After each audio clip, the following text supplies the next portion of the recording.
जिनका बीज। गांव की सीमा पर वो कोठी। उत्तर प्रदेश के एक सुदूर गांव में एक पुरानी वीरान कोठी थी जिसे लोग साय वाली हवेली कहते थे। रात को उस हवेली से अजीब अजीब आवाजें आती, बच्चों की हंसी, औरतों की चीखें, किसी के चलने की भारी आवाज। लोग मानते थे वहां जिन्नों का बसेरा है। कोई भी औरत वहां अकेले जाने की हिम्मत नहीं करती थी।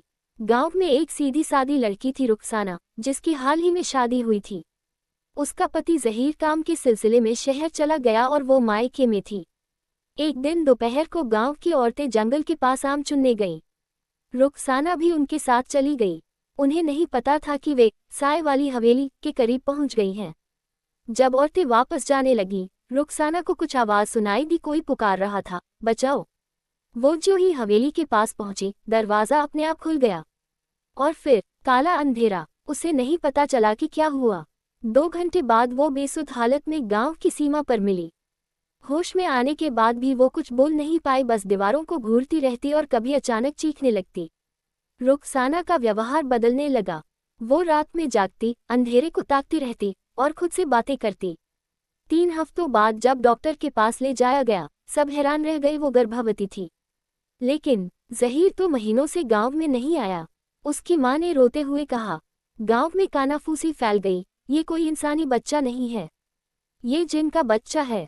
गांव के एक बुजुर्ग मौलवी हाजी रहमान को बुलाया गया। उन्होंने कुरान की तिलावत की और रुखसाना पर पानी छिड़का। तभी वो बुरी तरह चीख पड़ी और उसकी आंखें कोयले सी काली हो गईं।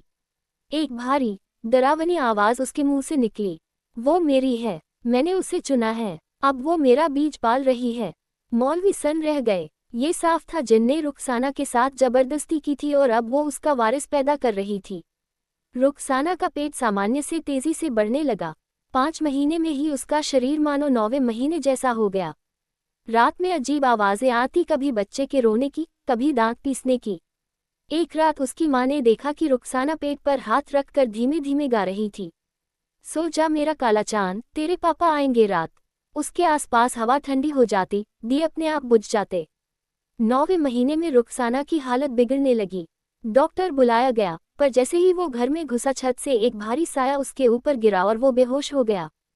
फिर रुखसाना ने खुद को जमीन पर गिरा दिया, दर्द से कराहती हुई, और फिर एक तेज चीख। लेकिन वो इंसानी बच्चा नहीं था, एक काले धुएं की शक्ल का बच्चा, बिना पलके, लाल आंखें और नुकीले दांत। उसके जन्म के साथ ही घर के सारे शीशे चटकने लगे, बिजली चली गई और हर कोना धुआंधार हो गया। मौलवी ने उसे देखते ही कहा, इस बच्चे को इंसानों में मत पालो, वरना गांव तबाह हो जाएगा। पर रुखसाना अब हंस रही थी। उसने बच्चे को सीने से लगाया और बोली, ये मेरा नहीं, मेरी रूह का हिस्सा है। उस रात के बाद वो और बच्चा गायब हो गए। कोई नहीं जानता कि वो कहाँ गए। कुछ लोग कहते हैं किसी शहर में एक महिला रोज रात को अपने काले बच्चे को लेकर छत पर जाती है और चांद की तरफ देखती है। जहां भी जाती है वहीं अजीब घटनाएं शुरू हो जाती हैं, जानवर मर जाते हैं,